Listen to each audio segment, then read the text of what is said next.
12.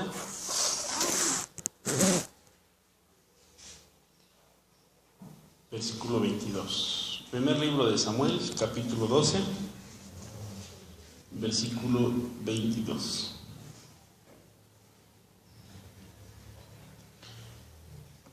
Vamos a dar lectura todos juntos.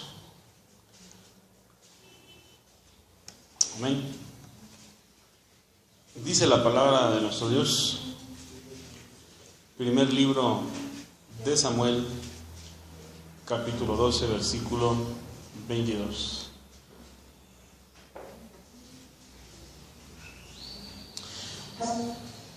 Pues Jehová no desamparará a su pueblo por su grande nombre, porque Jehová ha querido haceros pueblo suyo. Una vez más.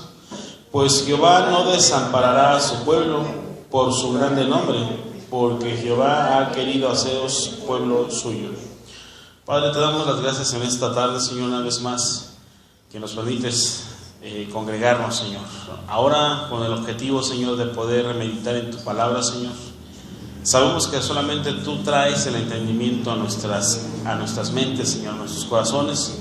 Por esas razones que pedimos, Señor, que tu palabra, Señor, en nosotros caiga, Señor, como un ungüento fresco, Señor, Padre eterno, y que nos bendiga, Señor, a través de ella, Padre eterno. Da lo que tengas que dar de antemano, Señor, y que podamos salir, Señor, bendecidos a través de ella, Dios. En el nombre de Jesús te lo pedimos, Señor.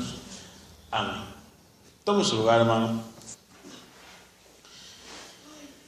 Sin duda alguna que cada uno de nosotros hemos escuchado predicaciones de que somos el pueblo de Dios. Si nos vamos al Antiguo Testamento, vemos que el pueblo de Dios era netamente el pueblo judío y que Dios lo adquirió porque Él así lo quiso. Vamos a decir de cierta forma que no hubo un precio, no se pagó un precio por ese pueblo. Simple y sencillamente fue porque Dios así lo decidió. Y Él mismo declara: yo los elegí a ustedes como mi nación santa, como una nación santa. Después más adelante dice que, o mejor dicho, la palabra los compara al pueblo de Israel como la niña de los ojos de Dios. Es decir, algo tan preciado para Dios era el pueblo de Israel, que no dejaba sin castigo cuando éste lo merecía. La palabra dice claramente que el Padre al Hijo que ama lo reprende.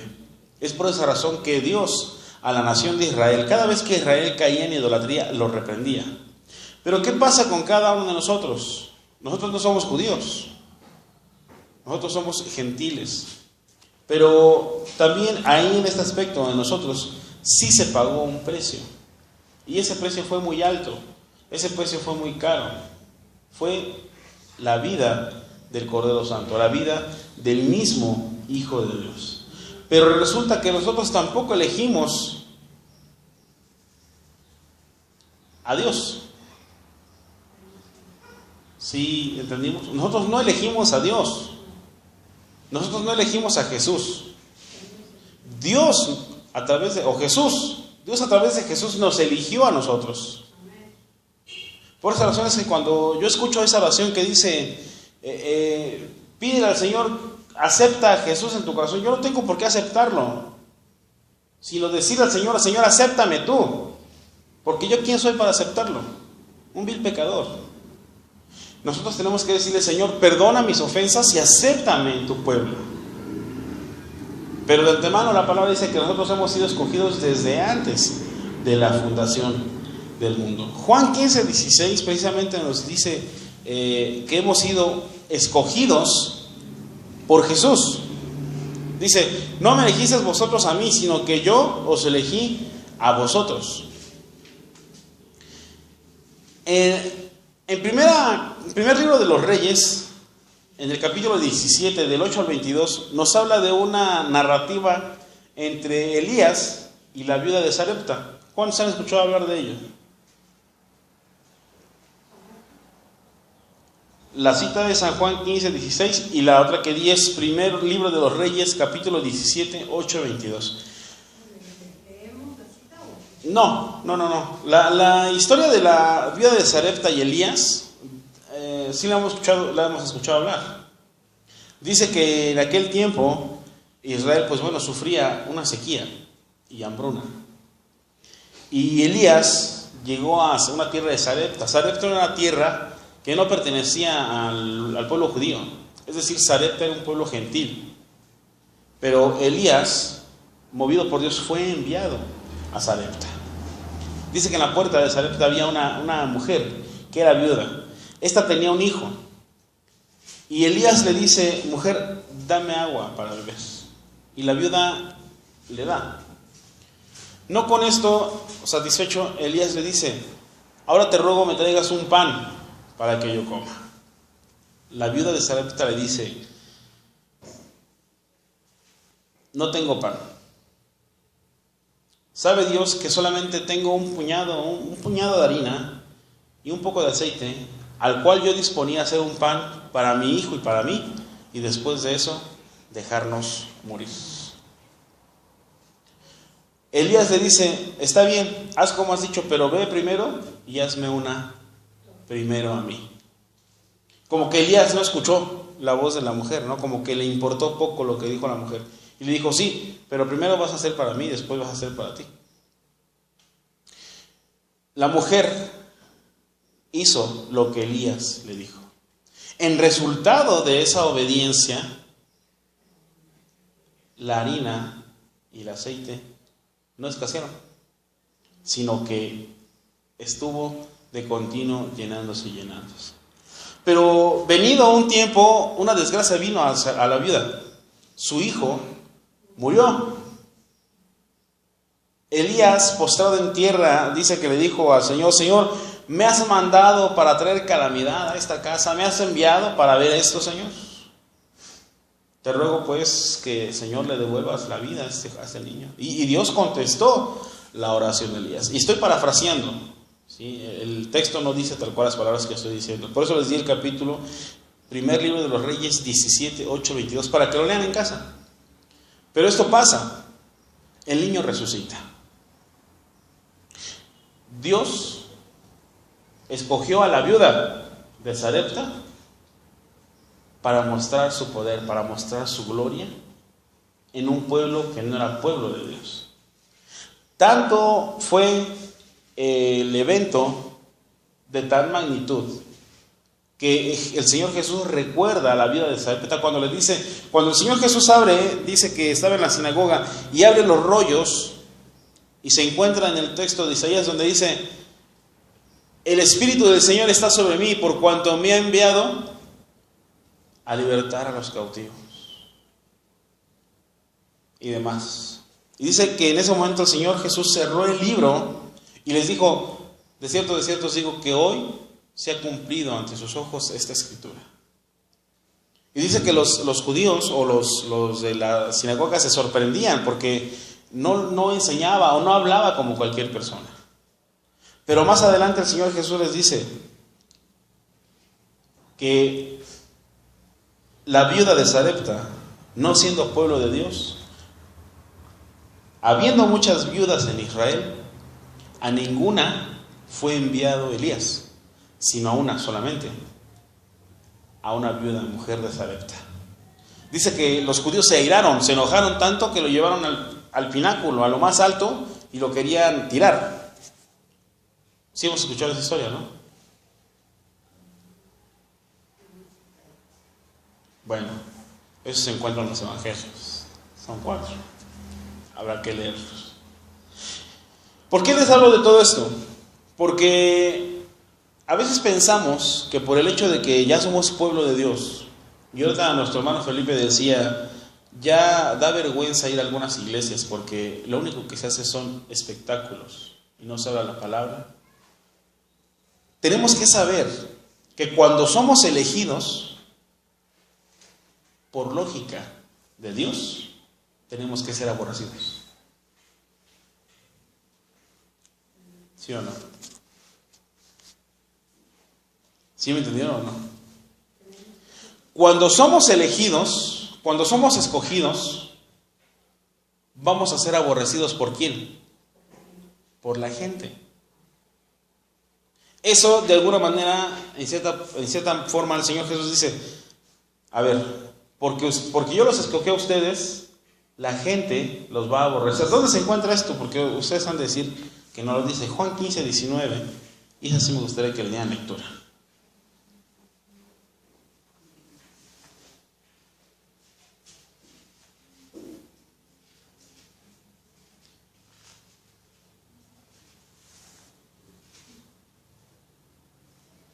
Juan 15, 19. ¿Qué dice? Si fuerais del mundo, el mundo amaría lo suyo, pero porque no sois del mundo, antes yo os elegí del mundo, por eso el mundo os aborrece. Es decir, cuando nosotros somos elegidos de Dios y vivimos conforme a lo que Dios quiere, el mundo nos va a aborrecer. ¿Por qué? Porque al mundo no le agradan las cosas que se hacen dentro de una iglesia. ¿Cómo vive un cristiano? No le agrada. Y tendría que ser igual a un cristiano, tampoco le tendría que agradar las cosas que el mundo hace. Y es ahí donde viene entonces la burla, donde se nos dice, eres un aleluya, eres un cristianito, y empiezan a hacernos, hoy diríamos bullying, ¿no? Y nos empiezan a maltratar, nos empiezan a insultar. Pero en lugar de nosotros decir, Señor, pero ¿por qué permites esto si yo te sirvo? Yo creo que la oración tendría que ser, Señor, gracias, porque me tomas por digno de ser insultado por tu nombre. Y no es cosa fácil. Pero el Señor Jesús pagó un precio muy alto para que usted y yo pudiésemos ser pueblo. Yo no me imagino, o no sé qué habrá pasado con esas vasijas que tenía la vida de Sarepta cuando el profeta Elías se fue. Yo creo que si usted y yo hubiésemos recibido ese milagro, yo creo que yo en mi caso, yo creo que esos recipientes de barro, ahí los tendría como un recuerdo, como testimonio de que Dios me visitó. Yo lo haría así. De que fue un regalo inmerecido de Dios hacia mi vida. Ahí los tendría. Cuando nos regalan algo, ¿qué hacemos nosotros? Lo guardamos. Si no nos gusta, lo regalamos. Pero dicen que no se regala algo regalado. Es decir, cuando alguien nos regala algo y apreciamos mucho a esa persona, lo que hacemos es guardarlo. Y cuando lo vemos, nos trae a la memoria esa persona. A lo mejor esa persona no está con nosotros, se fue lejos, no sé, o queremos recordarla, simplemente traemos, y no que sea algo de idólatra, no que vayamos y lo abramos y nos hinquemos ante a esas cosas que nos dieron, sino que es un recuerdo grato, lo guardamos como un tesoro. Amén. Para la viuda no solamente llegó harina y aceite, sino también llegó vida, porque su hijo se le murió. Y Dios le volvió la vida. Nosotros como iglesia éramos esa viuda de Sarepta. Dios nos visitó, no importando que no fuésemos de su pueblo. Nos visitó porque a Él así le plació, porque Él nos escogió a nosotros. Y llenó nuestras vasijas de aceite y llenó nuestras vasijas de harina. Y no solamente eso, sino que nos dio vida y vida eterna. Por esa razón es que la palabra dice, cuidad vuestra salvación. ¿Una salvación de qué tamaño? No tiene tamaño. Es una salvación que tampoco, no le podemos poner un precio, porque la sangre del Cordero no tiene un valor que nosotros le podamos poner. Todo el oro del mundo no pagaría esa preciosa sangre. ¿Cómo estamos cuidando esa salvación? ¿Cómo estamos nosotros cuidando ese regalo que Dios nos dio? Vemos hoy en día que de la fe se ha hecho una mercadería, y está escrito en la palabra. Muchos dicen, en aquellos tiempos se harán ricos por la fe. Harán de la fe un producto de primera necesidad. Si tú das tanto, Dios te va a sanar. Si no lo das, Dios no te va a sanar. ¿Se imagina esta viuda? ¿Qué tenía esa viuda? ¿Qué era lo único que tenía? Y fue lo único que dio. Y por esa obediencia al varón de Dios, porque al último la viuda dice, ahora conozco que tú eres un varón que viene de parte de Dios. Por esa obediencia de esta viuda a la voz de Dios a través de Elías, esta viuda fue bendecida. Nosotros tenemos que ser obedientes a la voz de Cristo para poder ser bendecidos. Juan 4:13 dice que Jesús va a venir y se va a tomar a sí mismo. Es decir, alguna vez un predicador dijo, cuando el Señor Jesús venga por su iglesia, Él se quiere ver reflejado en su cuerpo. Por esa razón dijo, y os tomaré a mí mismo. ¿Lo tienen? Juan 14:13.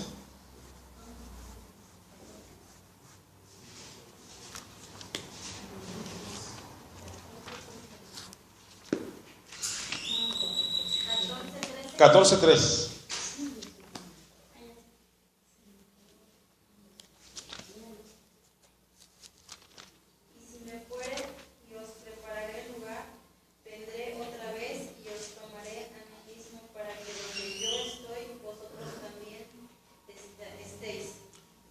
¿Como quién tenemos que ser nosotros?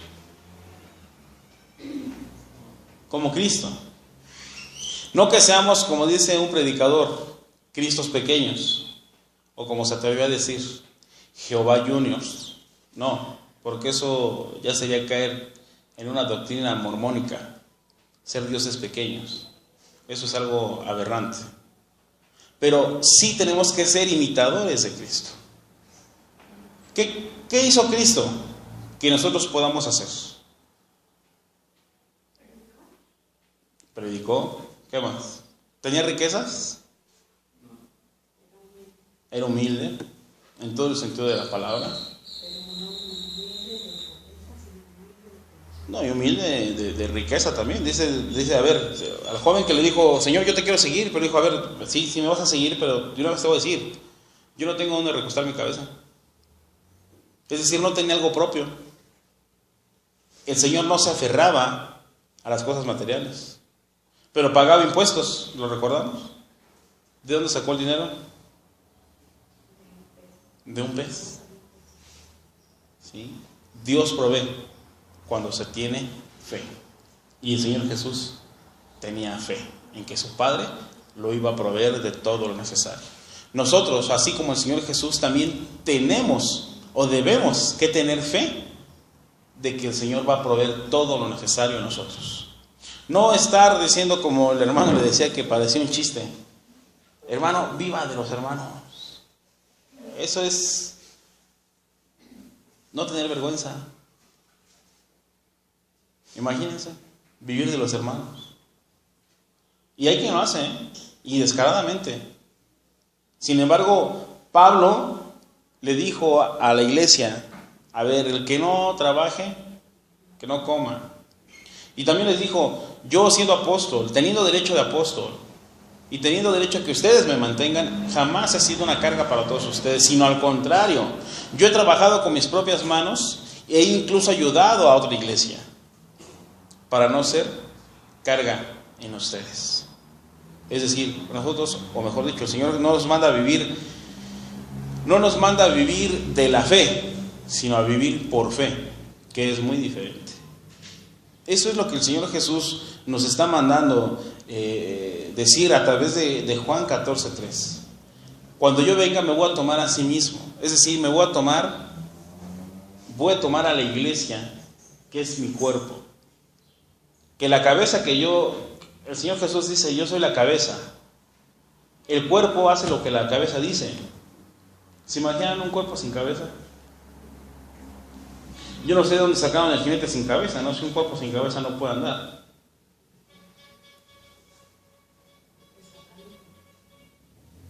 Y aún así, si fuera satánico, su cabeza sería el enemigo. Es decir, todo cuerpo que se mueve tiene una cabeza. ¿Nosotros somos el cuerpo de Cristo? ¿Quién entonces es nuestra cabeza? Y cuando Él venga, ¿qué va a encontrar? En otra parte del Señor dice, cuando el Hijo del Hombre venga, ¿hallará fe en la tierra? ¿Y por qué hace esta pregunta? Porque estamos en unos tiempos en los cuales realmente la sensibilidad ante las cosas de Dios ya casi es, no nula, pero ya es muy difícil encontrar. Hoy vemos iglesias vacías, pero el Señor en todo ello sigue siendo fiel para con cada uno de nosotros. Así como la vida de Sarepta no escogió ser ella la bendecida por Dios, tampoco nosotros elegimos ser bendecidos por Dios, sino que Dios tuvo a bien bendecirnos porque así le plació a Él. Y no solamente eso, sino dice Pedro que somos un real sacerdocio, una nación santa. Pero esto conlleva responsabilidad. Muchos dicen, pues sí, somos hijos del rey y lo merecemos todo. Sí, pero ¿cuáles son tus obligaciones? ¿Cuáles son nuestras obligaciones? Ya lo decíamos al principio, ¿no? Alimentarnos de la palabra, orar, ayunar. Y dice la palabra, el verdadero ayuno, o mejor dicho también, la religión pura y sin mancha es. Y pasa lo mismo con el ayuno, ¿no? Hacer misericordia. Obediencia quiere el Señor más que sacrificios. ¿Dónde vamos a encontrar lo que Dios nos manda? En su palabra. A través de toda la palabra. A través del mensaje de Cristo a todas las iglesias. Ahí nosotros vamos a encontrar qué Dios quiere para con cada uno de nosotros. Si nosotros queremos ser bendecidos, acuérdense que antes de la bendición viene la tribulación. ¿O no es así? ¿Cuánto costó nuestra salvación? Le costó la tribulación a un solo hombre, Jesús. Por su tribulación, por su sacrificio, por su sufrimiento, nosotros ahora podemos decir, salvo soy. ¿Qué le vamos a dar nosotros al Señor? ¿O qué estamos dispuestos a darles? ¿Queremos ser más como Cristo o más como nosotros? Juan le dijo, ¿por qué es necesario que yo mengüe y que tú crezcas? ¿Queremos decirle al Señor eso? Es necesario que yo mengüe para que tú crezcas en mí. Cuando eso pase, esta iglesia con los pocos que somos va a ser una iglesia de poder. Y no del poder del hombre, sino del poder del Espíritu Santo. ¿Se imagina cuando Pedro pasaba, dice que tan solo la sombra tocaba al enfermo y el enfermo? ¿Acaso Pedro fue un superhombre? ¿Podemos nosotros llevar a cabo esto? Sí, porque somos comunes y corrientes, como Pedro lo fue. Y así como Pedro se sometió al Señor Jesús, nosotros también podemos hacerlo. Pónganse de pie, mis hermanos, y vamos a venir delante de Dios en esta tarde. Mi hermano Felipe nos hace el favor, hermano, de dirigirnos en la oración. Y vamos a orar juntamente con nuestro hermano Felipe en esta tarde. Oramos con nuestro hermano Felipe. Bendito Dios y Padre eterno, te doy gracias por tu gran amor y misericordia. Te pido, bendito Dios, que sigas fortaleciendo a tu iglesia en este lugar. Sigas teniendo misericordia, Padre. Aún de aquellos, Padre, que murieron un día, que hoy no están, Padre, que ten misericordia. Te pido, Padre, que tengas misericordia de los jóvenes de este pueblo, de los niños, Padre. Acércalos a este lugar para que conozcan de ti. Prepara las almas que han de ser salvas, las almas que han de ser sanadas para tu gloria, bendito Dios. Doy gracias, Padre, por la vida de mi hermano pastor, de su esposa, por mi hermano Luis, Padre, te doy gracias por Yolanda y su familia, bendito Dios, por Aspen y hermano, Padre, te doy gracias, por Margarito, Padre, te doy gracias. En el nombre precioso de Jesús de Nazaret. No te olvides de nosotros, Padre eterno. Oh, bendito Dios. Queremos sentir tu presencia. Queremos ser guiados por tu Espíritu Santo. así agradarte y poder servirte. Usa nuestras vidas para tu gloria y para tu honra, Padre.